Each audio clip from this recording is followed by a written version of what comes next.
Thank you all so much for having us tonight. What an honor to be with you. How many of you have seen the movie It's a Wonderful Life? Awesome. Did you know that the original title to the story was The Greatest Gift? The story's main character, George, did not believe that his life was a gift at all.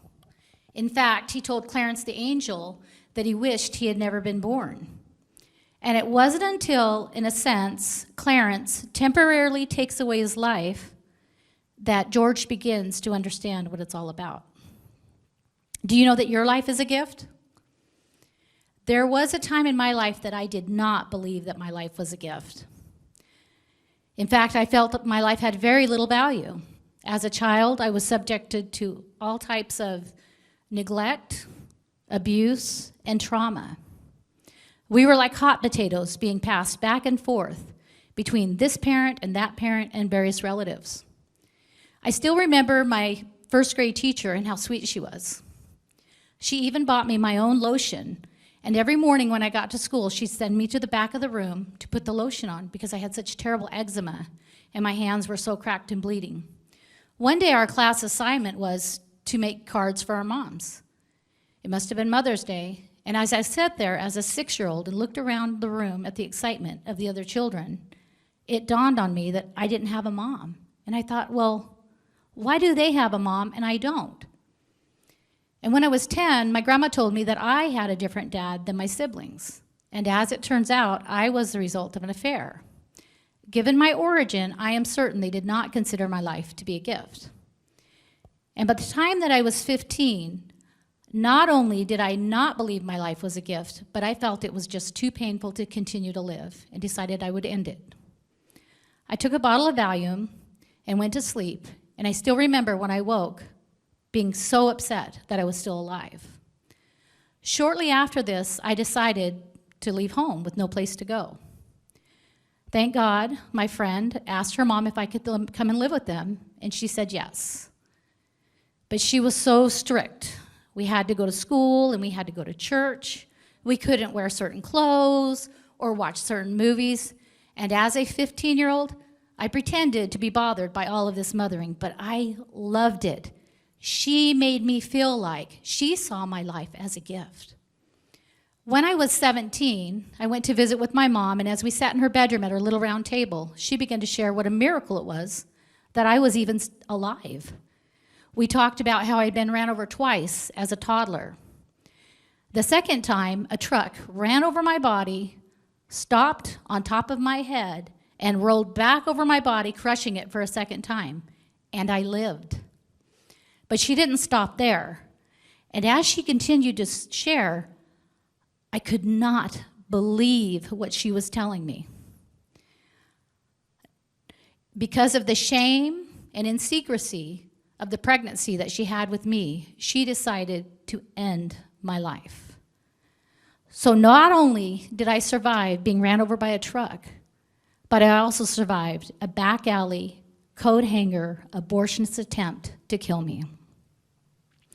And even after learning of my miraculous survival, I still did not fully understand that my life was a gift. At the age of 20, I was a single mom of a 2-year-old and became pregnant by a man I barely knew. And in my own shame and secrecy, I made a decision to marry him. And it wasn't long before I discovered that I had married a very abusive and violent alcoholic. And this is what drove me to a crossroads in my life. As I thought about my life, and I thought, this is not the future that I want for myself or my children. And I wanted to run. But I thought, I'm making so many bad decisions.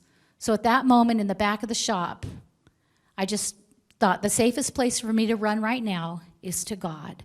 And so I decided to give him my life.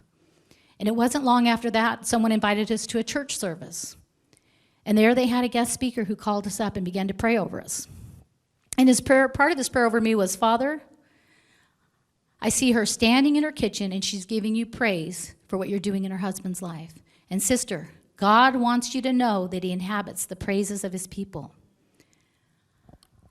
The day before, very, very pregnant, I had been standing in my kitchen doing the dishes, and the thought occurred to me that we're to give God thanks in all things. So with the right heart and the right attitude, I begin to give God praise.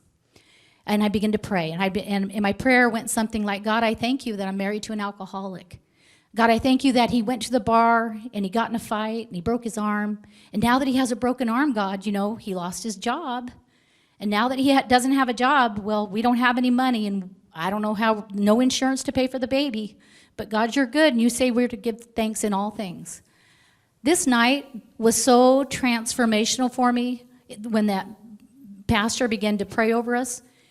Not just because God saw me in my kitchen, which was just amazing, but because God's very presence began to pour into my heart, and his love and his kindness, his goodness, his mercy began to heal the brokenness that was there. In Psalms 34:18, it tells us that the Lord is close to the brokenhearted and saves those who are crushed in spirit. And not only did God begin to do a restorative work in my own heart, but he did a quick and powerful work in my husband's life as well. And as I reflect, here we are, over 35 years later, 10 children, 20 grandchildren, and 3 great-grandchildren. Generational chains have been broken, and their lives are a gift. Throughout our marriage, God has continuously placed people with us. Sometimes entire families have come to stay with us for a season of hope. God has also redeemed my relationship with my mom. And I was able to intervene and help with younger siblings when she couldn't quite care for them. And today I still help her, and guess what? She sees my life as a gift. Had God's hand not protected my life and restored my heart, none of this would have been possible. But he is the God of the impossible and the worker of miracles. You may not even realize the impact of your life upon those that God has placed within your path until you reach heaven. Your life is a gift. I'd like to close with a quote from Clarence the Angel. Strange, isn't it? Each man's life touches so many other lives. When he isn't around, he leaves an awful hole, doesn't he? Friends, your life is a gift. Every life is a gift.